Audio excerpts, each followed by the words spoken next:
Thank you very much, Deputy Presiding Officer. I very much welcome the chance to put on record my thoughts following participation in this year's Tartan Week. Very much enjoyed the cultural elements of the visit to New York, and I certainly want to say a couple of words about that, the opening remarks in my speech, but I do want to focus more on the kind of political discussions that we had with colleagues both in Quebec and in the US. It's very difficult to find an easy slot to do that in this Parliament. I think this debate is certainly an excellent opportunity for me. We very much enjoyed meeting members of the Scottish New York community, both at our visit to the UK's Memorial Garden for the victims of 9/11, but also for the work of the St Andrews Committee, which does a huge amount of work building links between Scotland and the US, but also in terms of the charity work that they do, and also with the organisation of the Tartan Day Parade, which Trish Marwick and the Minister have, of course, already mentioned. And as Mike Russell had said, we were very well served by our Tartan Day Marshal, Alan Cummings, who is now, I have to say, much better known and recognised in the US and in New York, his adopted home, than probably he is in Scotland now, a measure of his success as a Scot who's gone abroad. Our visit in New York was interesting, but I have to say, for me, the visit to Quebec was a fascinating experience. It gave us the opportunity to have an insight into how asymmetrical federalism works in practice, posed some very interesting parallels with our own development of asymmetric devolution. And I do think it would be appropriate to record our thanks to the President and his deputies and their staff for the fantastic welcome they gave us and for the hard work done by their staff in making sure that we had a really successful visit. The issues for me in reflection on our visit to Quebec, it was very interesting sitting in another parliament, just watching the mechanics of how they held their ministers to account. A very different kind of dynamic, and not just the politics. Obviously, they have defeated their nationalist government, which was joy to at least 3/4 of the delegation. But it was more the kind of dynamics. The ministers and the opposition parties are limited in the time, not just of the questions that they put, but also the answers. And the clock ticks backwards, a bit like our speeches, 90 seconds, 45 seconds, 20 seconds, and it really forces people to answer the question. If they don't answer the question, it's completely obvious. It's not just on the record. So it was fun for us actually thinking, how would that work in our own Parliament? The other session that I particularly enjoyed was our discussion where we had an excellent presentation on Quebec's promotion of renewables.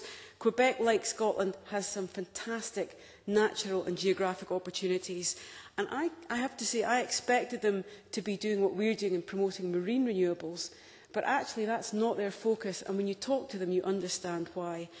They are focusing on proven technologies in relation to wind and hydropower, and they still have massive undeveloped opportunities. It's not that it puts us in the shade, it's just a different opportunity. The differences, I think, were very interesting to me. Quebec and Canada did not go through the Thatcher era, so their company, Quebec Hydro, is owned by the Quebec government. They have massive opportunities to exploit the resources and to export to the US. So as they tough out the recession, they know that they have a renewables dividend that is going to come directly to them as a government. And I think it made all members of the delegation pretty envious about that. The other interesting thing for me was thinking, coming back, reflecting how much more could we do in terms of our public sector organisations in Scotland. We've debated the Forestry Commission. I know that Scottish Water has got some very ambitious plans to promote renewables on its own estate. What other land do we have in Scotland that could be used for renewables to directly reinvest back into our services? So the visit to Quebec was very interesting. The trip to Maryland and then to Washington gave us a really good opportunity to follow up those discussions with different sets of politicians and officials. Part of the delegation went off to Carolina, as Tricia Marwick has said. The rest of us, myself and Tavish Scott, went to Maryland and then Washington with the opportunity to meet with the Governor's Chief of Staff in Maryland. A long time talking to him, and I understand we're the third delegation that's been there. Jack McConnell went there, John Swinney's been there, so interesting for us to follow up those kind of discussions. And a big focus on climate change and their state stat system, where they have a very tough focus on management in the public sector and looking at how they spend their dollars and how the public can see what they get for that money.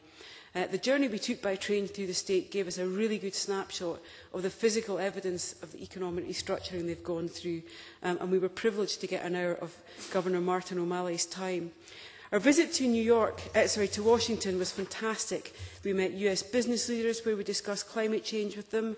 We met the Blue-Green Alliance, which would translate in Scotland to a Red-Green Alliance. Very interesting meeting the Sierra Club and the trade unions representatives who are working on the climate change bill in the States, and also senior officials from the US Energy Department.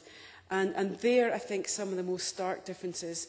All the states in the US are going for 25% renewable electricity by 2020, but their challenges, I have to say, made our challenges look easy challenges. They don't have the planning system that we have. However, creaking members will often say we have a democratic system that does give you certainty at the end of the day. It doesn't just go to the courts. And their ambitions on renewables and developing a smart grid, I think there's a dialogue there we need to continue. They have a very different energy system. And transporting electricity from one part of the US to another makes the transportation of our green electricity from the Highlands to the Central Belt and further on to the rest of the UK look like a piece of cake. And I'm not underestimating our challenges, but their challenges are so much greater. And I would like to think that we could continue that dialogue. It doesn't just need to be sending us all back to the States, much as I'd love to go back on another trip. I think maybe using teleconferencing, using electronic communications, thinking about how our legislators can link together, I think would be an interesting opportunity for us. I've not been stopped yet, Presiding Officer.